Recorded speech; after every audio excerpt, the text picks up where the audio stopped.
Katie is een nie winsgewende organisasie wat op die been gebring is om presies 69 jaar terug om die boere, die plaasboere te ondersteun deur om voeding vir hulle diere te gee. Dit is in 'n tydperk waar daar baie droogtes was.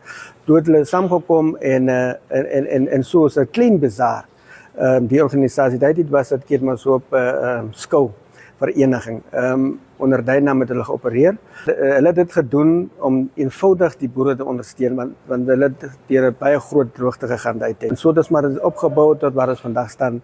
Kyk, waar ons het gesien in die tye hoekom ons die naam verander is, omdat ons ander sektors ingebring het, soos die industriële sektor, waar ons gesien het dat in die suide is daar vreeslike groot industrie en toerisme.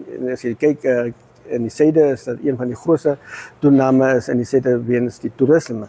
En dis hoekom ons hulle onboord gebring het. Ons het definitief baie groot planne. Volgende jaar is ons nou die 70ste verjaarsdag. Van die gedeeltes op ons skoolgronde is daar reparasie wat plaasvind soos die A-gronde en dit dan by die agricultural kralle ook. Die rede is maar net om dit groter te maak vir volgende jaar.